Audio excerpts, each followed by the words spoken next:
The explosion that would one day make Sophia Carter a legend was still years away. Long before the war zones and whispered nicknames, before medals and records, there was just a young girl with an old rifle, a patient father, and a windswept field where the world seemed to slow to the rhythm of her breathing. Sophia's childhood never fit the neat boxes people like to place around little girls. While classmates learned dance routines and gossiped over the latest pop idols, she spent her weekends lying belly down in the dust beside her father, Robert Carter, a man whose reputation in the Army sniper community bordered on myth. Robert had the kind of calm, steady presence that could make a room fall silent without raising his voice. He was the man others called when a shot simply couldn't be missed. And from the time Sophia could stand on her own 2 feet, he decided she would learn what that truly meant. They started small. A rusted pellet rifle, tin cans balanced along a fence line, the faint scent of gun oil in the morning air. But Robert wasn't interested in teaching her to merely hit a target. He taught her to understand the wind, to read the shifting light, to measure distances with her eyes alone. They'd stand in silence for minutes at a time, waiting for the right breeze or the right angle.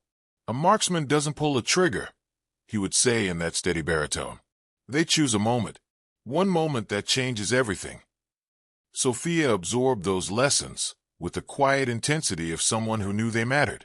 At 12, she could strip, clean, and reassemble any rifle in her father's collection blindfolded. At 14, she made her first 1,000-yard shot with Robert's custom .308 Winchester. Steady, unhurried, perfect. Robert said nothing at first, just lowered the spotting scope, handed her the brass casing, and told her to keep it. She still did, years later. The lessons weren't only about shooting. Robert believed a sniper's greatest weapon was patience, not firepower.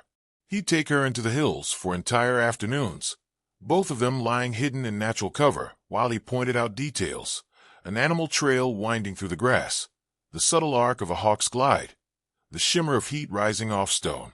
Sometimes their camping trips turned out to be reconnaissance drills.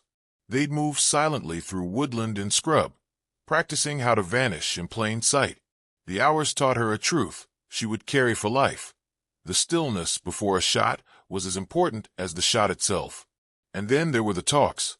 In the evenings, after the rifles were packed away, they'd sit on the porch with mugs of coffee, hers mostly milk and sugar, his black as midnight, and Robert would speak about the weight of their craft. "The hardest part isn't making the shot," he told her once, watching the horizon fade to purple. "The hardest part is deciding if you should. When you pull that trigger, you change a life. Sometimes you end one to protect another. That's a burden you can't uncarry." Sophia listened, even if the full weight of those words wouldn't hit her until years later. When she was 19, Robert was gone. A roadside bomb in Afghanistan took the life of Master Sergeant Robert Carter, the man who could wait 12 hours without moving, the man who never missed. At the funeral, she stood between 2 rows of soldiers in dress uniform, clutching the folded flag that felt heavier than any rifle she'd ever held. She made herself a promise that day. She would wear his name into battle, and she would do it justice. Her path into the military was swift and brutal. From day one, she outshot almost everyone around her. In sniper school, she scored perfect marks, shattered records for accuracy at extended ranges, and impressed instructors with her uncanny ability to read a battlefield. But the military has its own inertia, and the world she entered still carried its shadows of doubt. More than once, she overheard the comments, sometimes casual, sometimes barbed, about women in combat. More than once, she saw her achievements brushed aside, her name overlooked in favor of men with lesser skill but more presence. One evaluation from a senior officer summed up the bias she fought daily.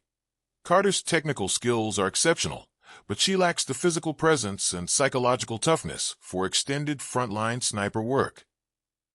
Sophia almost laughed when she read it. The psychological toughness they doubted had been forged over a lifetime of lying still for hours, learning to fire when the cost of a mistake was everything. Assignments came, but never the one she wanted. She became a designated marksman rather than a primary sniper, her role often downplayed as support fire. She was placed in regular infantry units rather than the elite operations her record should have earned her. Instructors who once called her a prodigy now shook their heads sympathetically, telling her to be patient. Still, she played the long game.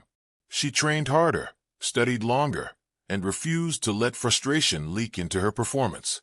Every mission was a chance to prove the evaluations wrong. She memorized wind patterns in mountainous terrain, calculated range cards for dozens of hypothetical scenarios, and carried a mental library of solutions for problems no one else seemed to anticipate. Off the field, she made few close friends, but those who served beside her came to respect her steadiness.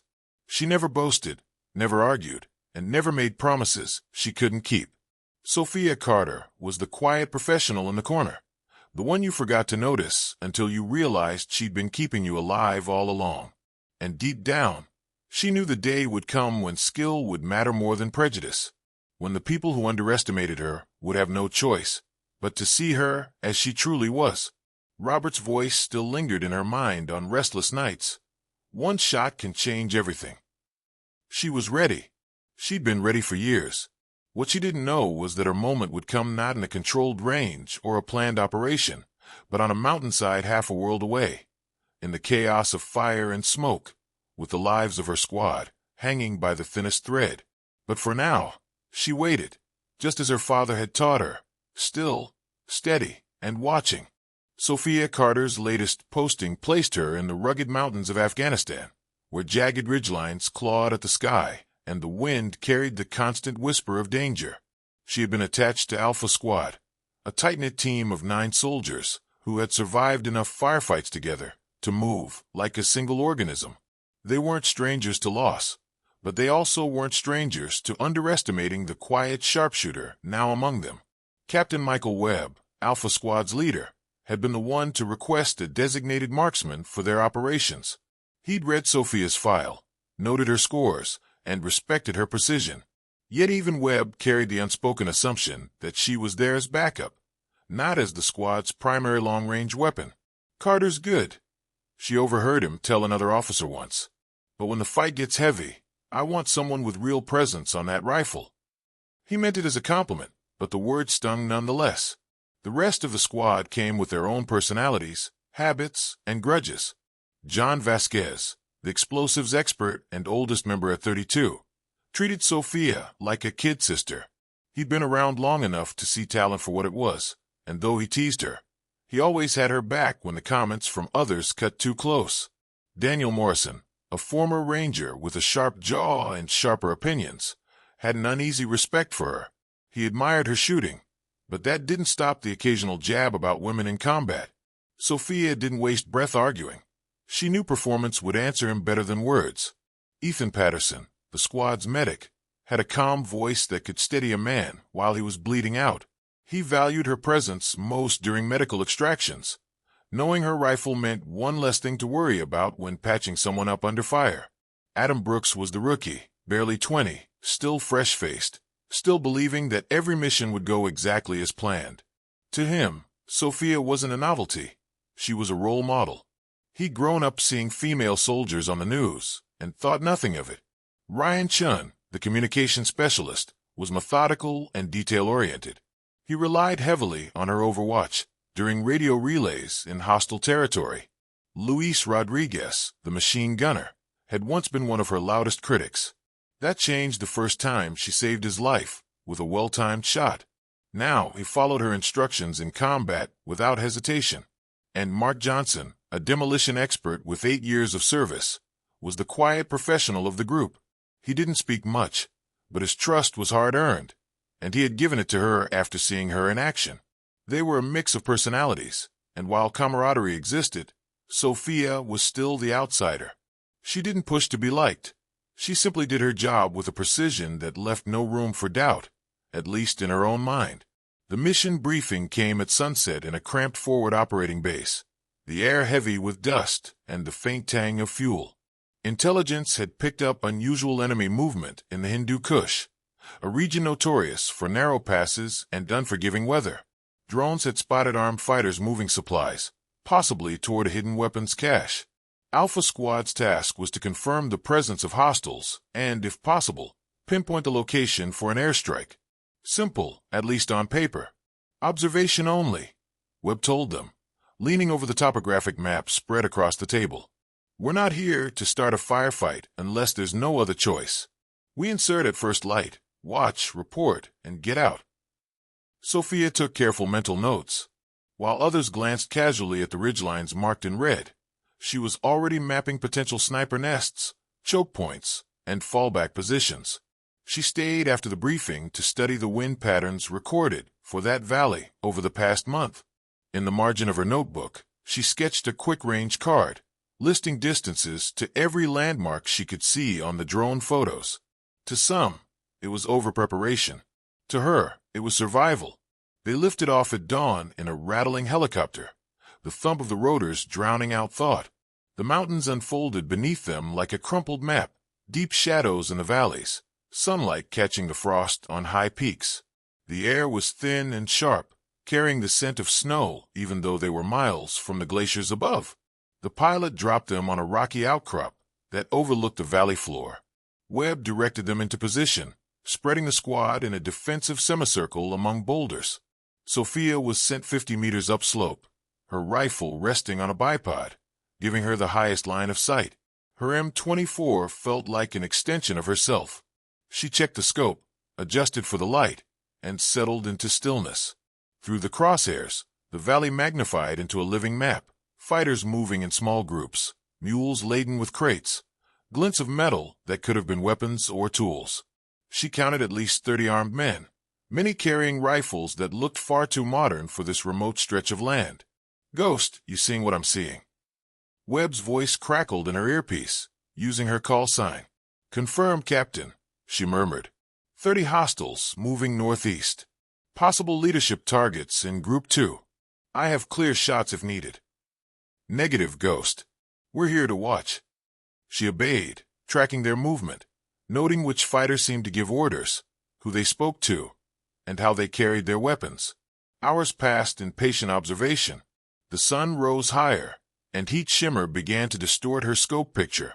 Still, she remained motionless, her breathing slow, her awareness wide. Below her, the rest of the squad shifted, scanned, and whispered over comms. Brooks asked Patterson if he'd seen anything interesting. Rodriguez cracked a quiet joke that made Vasquez chuckle.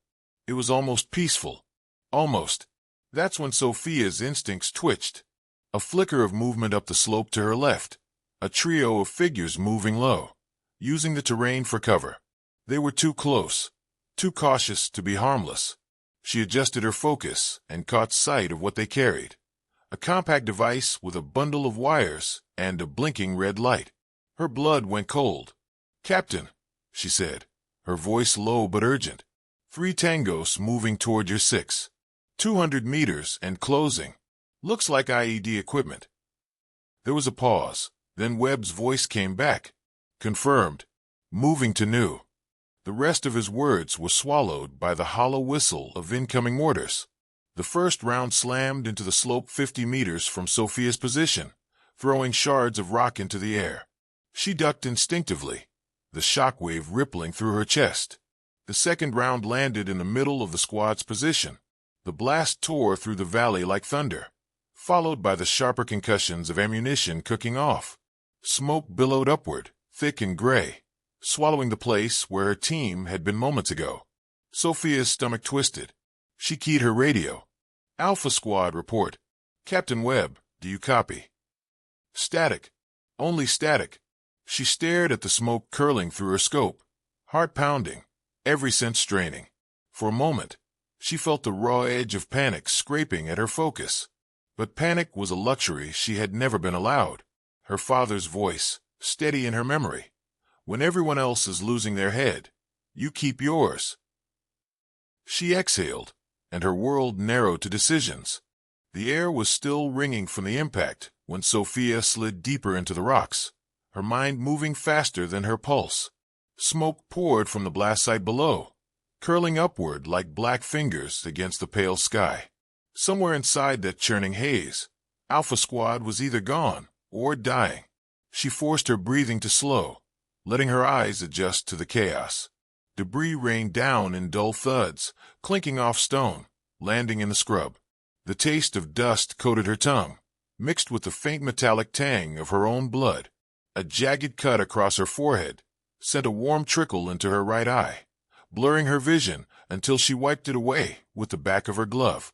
Below, the second mortar strike had done more than scatter rocks. It had shattered the squad's defensive line. From this distance, she could barely make out movement. No uniform patterns, no coordinated fire, just shadows in the smoke and the erratic flash of muzzle fire. Her earpiece hissed with static. Then faintly, "Ghost, this is Webb. We're in deep trouble. For wounded. Can't move." Sophia keyed her mic instantly.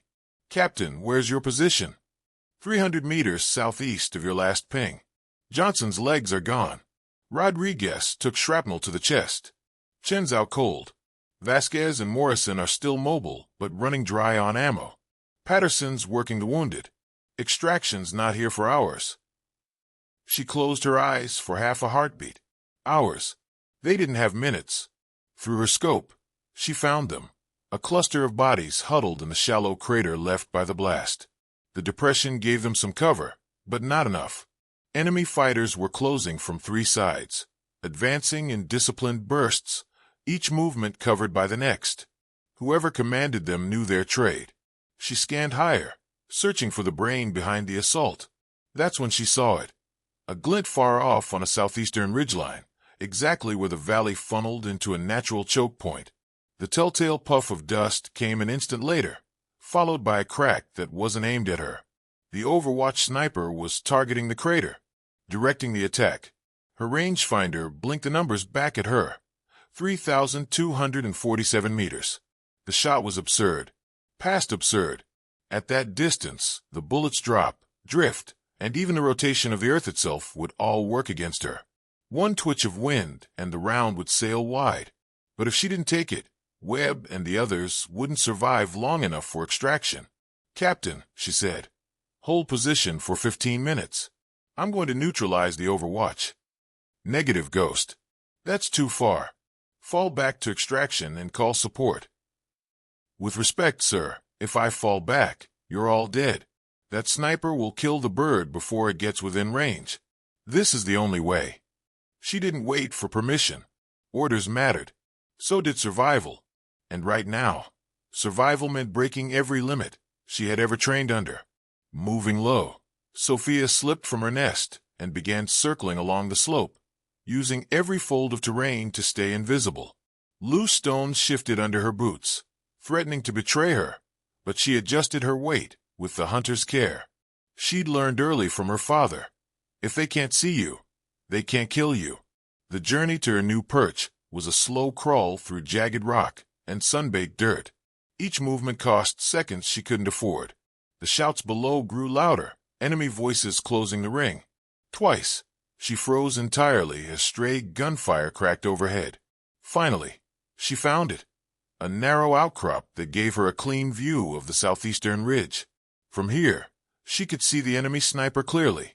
A bearded man in patterned camouflage, repositioning between shots, his rifle trained on the crater that held her squad. She steadied the M24, every motion deliberate. This was not a shot to rush. She began the math in her head. Distance, 3,247 meters. Wind variable, gusting between 8 and 12 miles per hour from the northwest.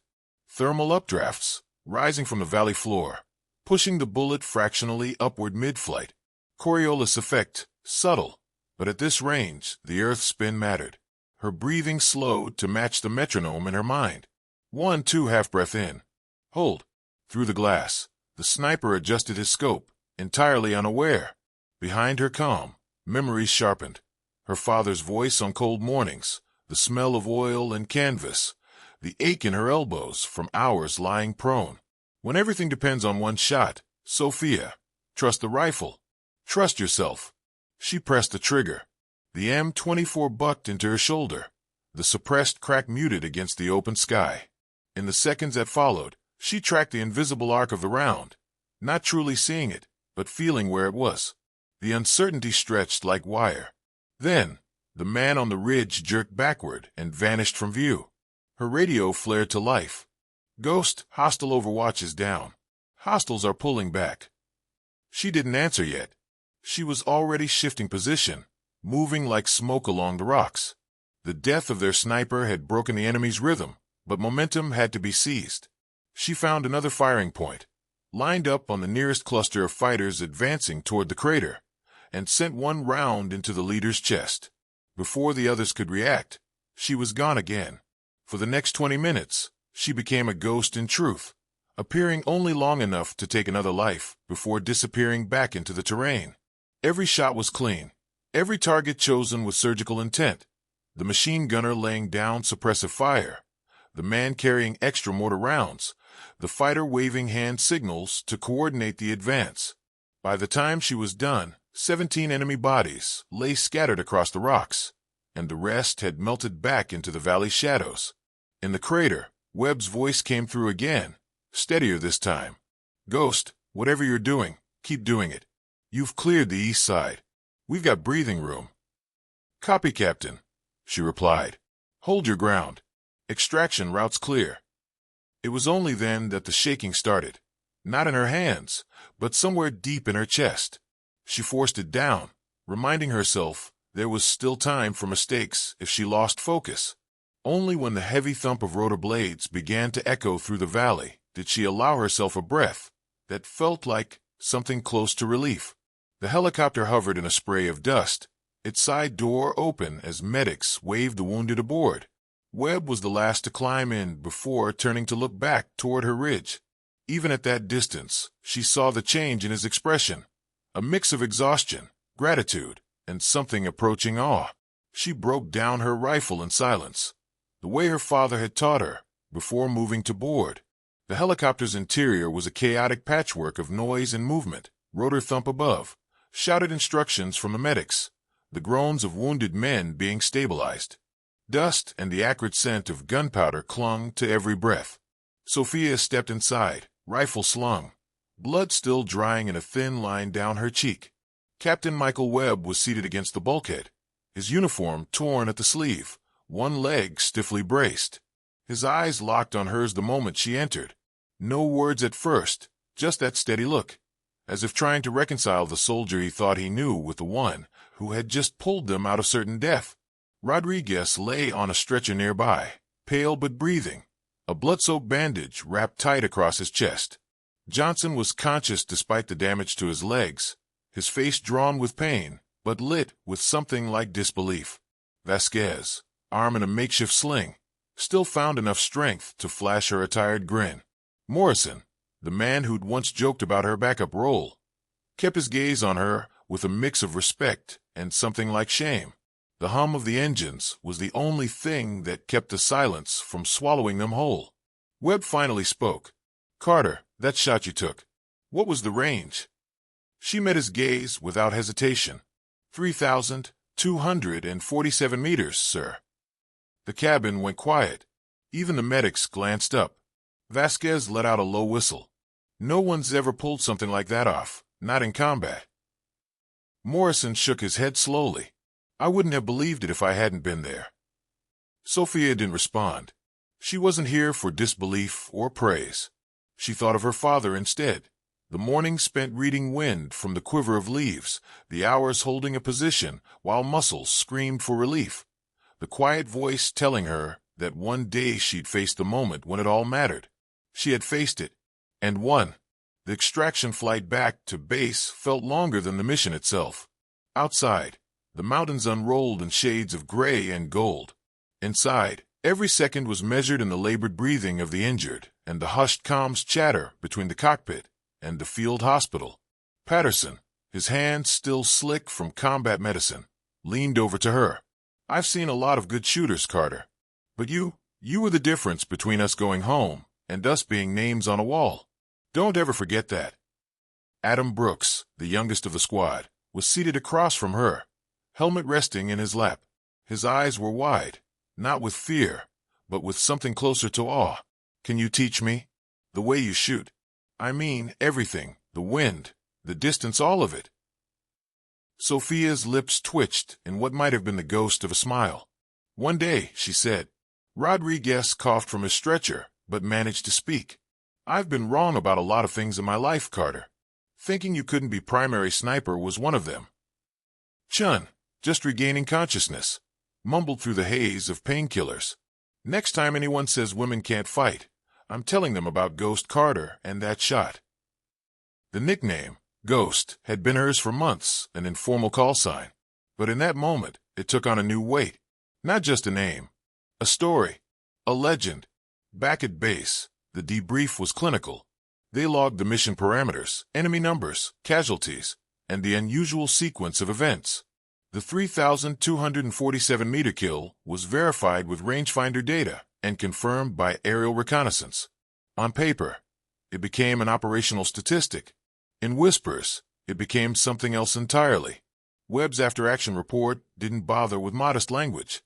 Staff Sergeant Sophia Carter's actions were not only decisive but tactically brilliant beyond anything I have seen in my career. Her long-range engagement neutralized the primary threat, disrupted enemy coordination, and directly enabled the extraction of all surviving personnel. Without her, Alpha Squad would have been overrun. Sophia read the report only once. She wasn't one for accolades, but she caught Webb's glance during the review, a quiet acknowledgement between soldiers who'd both seen how thin the line between life and death had been that day. The weeks that followed brought changes she hadn't expected. The skepticism she'd felt for years seemed to dissolve. Officers who had once dismissed her greeted her with a level tone. Fellow snipers asked her about wind calls and ballistic charts without a trace of condescension. The Army didn't hand out instant promotions for one engagement, but her name carried weight now. 6 months later, she stood on the training grounds of the Army's Advanced Sniper course, not as a student, but as its top graduate and soon-to-be instructor. Her final evaluation had shattered previous records, a fact the instructors recited to incoming trainees as if they were recounting folklore. Her first day as an instructor was cold and clear, the kind of morning that made breath hang in the air like mist. The trainees stood in a loose semicircle, their rifles slung, eyes sharp with anticipation. Some knew her reputation. Others didn't. She didn't bother with introductions. Instead, she stepped forward and let the silence stretch until the wind carried nothing but the sound of shifting boots on gravel. "A sniper isn't just someone who can shoot straight," she began, her voice even. "A sniper is someone who can make one shot that changes everything. That requires skill, discipline, and knowing the cost of what you do." She paced slowly, her gaze sweeping over each face. "Before you touch a trigger, you need to know if you can live with the result. Once you send a bullet down range, you can't call it back." In her pocket, she carried the small, worn photograph of Robert Carter. She touched it without looking, a quiet habit no one else noticed. That night, alone in her quarters, she sat cleaning her rifle, not because it needed it, but because the ritual grounded her. She thought of the shot, of the exact stillness before she pressed the trigger, the way the valley had seemed to hold its breath. She thought of Webb's voice breaking through the radio afterward, relief threading through command. The 3,247-meter shot was already being taught to special operations units. It had become a case study in precision under extreme conditions. But for Sophia, it wasn't about the number. It was about the moment, the razor-thin balance between failure and success, life and death. Her father had been right. There would come a time when she would need to prove not just her skill, but her right to be there. And when it came, she had answered. Outside, the wind rattled against the window. Somewhere far away, other soldiers were staring into other scopes, waiting for their own moments. She hoped they were ready. 2 days after the mission, the valley still haunted Sophia's dreams. The smoke, the ringing in her ears, the way the world had slowed into fragments of detail, the slight shift of the wind, the shimmer of heat over stone, the unblinking eye of her scope. She would wake before dawn, sitting on the edge of her bunk, running a hand over her face until the memory receded enough for her to move. But she wasn't the same soldier she had been a week ago. The morning after the extraction, Webb found her in the armory, methodically cleaning her M24. "You should be in the med tent," he said, leaning against the doorway. His voice wasn't commanding this time. It carried the weight of respect. "That shot you made. I've been replaying it over and over. You didn't just save us, Carter. You changed what this squad believes is possible." Sophia didn't look up from her rifle. "We did what we had to." He smiled faintly. "Maybe. But most people couldn't have done what you did. Hell, I'm not sure anyone else in the service could have. That's not just skill. That's something you can't teach." He paused, watching her work. "But you should teach. And I'm going to make sure you get the chance." Word traveled fast in military circles. Within a week, her name was being mentioned in training rooms, briefing halls, and behind closed doors in offices she had never stepped into. The 3,247-meter kill was verified, logged, and, though she disliked the term, celebrated. Requests came in for interviews, but she declined them all. Sophia didn't want her face on news feeds or in recruitment posters. The only recognition she cared about came from the soldiers, who now looked at her differently. Not as a novelty, not as support fire, but as one of the deadliest snipers they had ever seen. Vasquez stopped by her bunk one evening with his arm still in a sling. "You know," he said, "I've called you little sister for months. That's not right anymore. You're every bit my equal, probably my better." Morrison, who had once been quick with his jokes, offered a rare, sober nod the next morning during breakfast. "You proved me wrong. I'm glad you did." Adam Brooks caught her outside the mess hall. "When you have time, will you still teach me? Not just the shooting, the patient stuff, the way you knew what to do out there." Sophia studied him for a moment, recognizing something familiar in his eagerness, the same fire she'd carried when her father taught her under the rising sun. "Yeah," she said quietly, "I will." Her orders came down 2 months later. She was to be transferred to Fort Bragg as the Army's chief instructor for advanced marksmanship, a position no woman had ever held before. The appointment was more than ceremonial. It was a statement that skill, discipline, and results mattered more than preconceptions. On her first day, she walked into the sniper training grounds with the weight of both expectation and history on her shoulders. Dozens of trainees stood in formation, rifles slung, each one watching her with curiosity. Some knew her reputation, others didn't. She gave no speeches about her own achievements. Instead, she began the way her father had. "A sniper isn't just someone who can shoot straight," she told them. "A sniper is someone who can make one shot that changes everything, that requires patience, precision, and the strength to live with the outcome." The words hung in the air, simple but heavy. She moved down the line, inspecting their rifles, asking each about their experience and goals. Some stumbled over their answers, others spoke with steady confidence. All of them, she knew, would one day face their own moment of truth.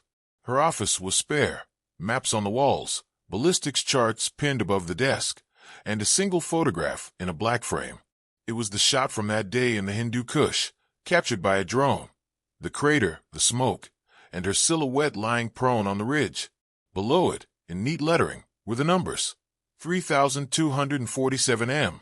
One shot that changed everything. Beneath the photo, in the top drawer of her desk, lay the brass casing from the round that had made the kill. She didn't display it. Some things, she believed, were better kept close. Every few months, Webb would send her an update on Alpha Squad. Johnson was recovering and had been reassigned to a logistics role. Rodriguez was in rehab, determined to return to active duty. Chin had switched to a stateside comms position. Brooks had applied for sniper school, with her as his first reference. Vasquez had joked in his last message that he still didn't like being outshot, but he could live with it. One evening, after dismissing her class, Sophia stayed on the range alone. The sun dipped low, casting the world in gold and shadow. She lay prone, rifle steady, breathing in the familiar scent of oil and metal. At 1,000 yards, a steel target waited, a small, distant square against the fading light. She took her time, checked the wind, adjusted for drop, accounted for the last breath of daylight.